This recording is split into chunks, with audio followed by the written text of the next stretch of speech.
আমি মূলত Facebook page দেখেছি তারা আর ওই যে কানাডার খেলার টিকিট দিয়ে তারা ভিসিট ভিসা তৈরি করতে পারে এরকম একটা নিউজ দিছে তারা অনেকের ভিসা হয়েছে। তাই আমি ওই নিউজ শুনে আর আমার পাশে আমার ভাইও চাচাতো ভাই এরা দুইজন আইছে ওখানে তারার লগে আমি আইছিলাম আইয়া দেখা যায় তারা কথাবার্তা শুনে বিশ্বস্ত হইলো তারা কানাডা পাঠাইতে পারবো লোক এর বাদে ওই খেলার টিকিট দিয়ে ভিসাটা তারা প্রসেস করতে পারবো 100% গ্যারান্টি দিছে তারা। এখন দেখা যায় এখানে অফিসও আইয়া তারা এমবেসিটা বন্ধ হয়ে গেছে কি এমএক্স অ্যাসোসিয়েট অ্যাসোসিয়েট লোকে তার ইয়ের নাম এমবেসির নাম তারা ট্রেভেলসের নাম তারা দেখা যায় আজকে এই সপ্তাহ বন্ধ হয়ে গেছে কি কেউ ফোনও ধরে না। আমি বড় আশা নিয়ে আর এই আমার সিএনজি গাড়িটা বিক্রি করে এই টাকাগুলো দিছিলাম 1,85,000 টাকা তারা দিছি একটা স্টাম্পের মাধ্যমে স্টাম্পও দস্তখত দিয়া এমএক্সর বসে আমার কাছ থেকে এই টাকাগুলা অফিসে রিসিভ করছে। এখন আগে দেখা যায় তালা লাগাই বন্ধ আমরা ফোন দিলে ফোন ধরে না তারা। এখন আমরা এই সমস্ত দেখে আরো প্রচুর মানুষ এখানে 40-50 জন মানুষ আমরা দেখছি আজের সামনে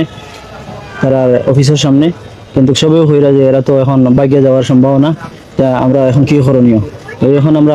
আরিফুল হক চৌধুরী সাহেবের বাসার সামনে আইছি আইয়া আর থানার অপেক্ষা হয়ে আর থানার সহযোগিতায় আমরা যাতে টাকাগুলো ফাইলাই ও প্রত্যাশা নিয়ে আইছি। বাড়ি চিনুন নিয়ে যান যারা দিছেন টাকা তারা বাড়ি করছেন নি আপনারা? তারার বাড়ি মূলত হয়েছে বিয়ানীবাজার। বিয়ানীবাজার জি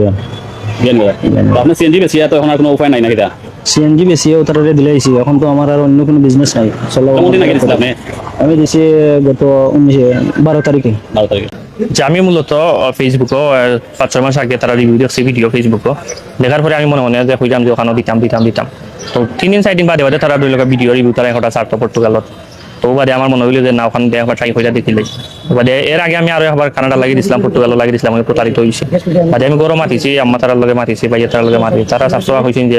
পর্তুগালও লাগিয়ে একবার দিলে এখন তাই আবার দিতে তা ওই তো না তা ডলার টাকা পয়সা মাইরা খাই লিব। তো আমি তারা বুঝাইছি এর বাদে আমি কিছু রাগ গুসা কইরা বাদে আইনা জমা দিছি দেওয়ার পরে প্রায় 1 মাস হয়ে গেছে জমা দিছি জমা দেওয়ার সময় পাসপোর্টের লগে দিছি 1 লাখ টাকা দিছি তো তারা লিখিত আমার স্টাম্প দিছে আর রিসিট একটা দিছে তোমার ব্যাংকের কিতা রিসিট একটা দিছে। তো কালকে আমি ওয়াক্তা আমি ফেসবুকের মাঝে হামাইছি এখন দেখি যে তারা একটা ধরলাম একটা ভিডিও আগে কোন পেজে কইরা কি ছাড়ছে তোমার তার বিরুদ্ধে আগে তারা ওলা টাকা পয়সা মাইসর মাইরা খাইলার বা আপনার যে ভিডিও যেগুলা করছে এগুলা সবগুলা ফেক 1,000 টাকার বিনিময়ে এগুলা মাইসর দিয়ে আইনা করাইয়া বাদে তারপরে সারে। তো বাদে আমি ইমন যে তারে কল দিলাম কল দিয়া কইলাম যে ভাই ঘটনা হলো আমার এটা হচ্ছে এটা কোনো সমস্যা নাই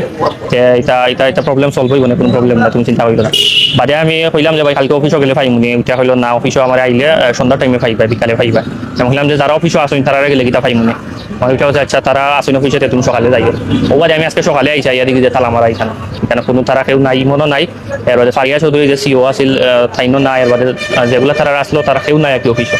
বাদে দেখা গেল যে ভুক্তভোগী যারা আসুন তারা মনে হয় 50-60 জন মানুষ আইসুই নাকি আমি যেলা ভুক্তভোগী ওলা আরো 50-60 জন আইসুন আইয়া সবে অন্য তো আইনার কিছু করার নাই বাদে আমরা থানা থেকে থানা থেকে জিডি করছি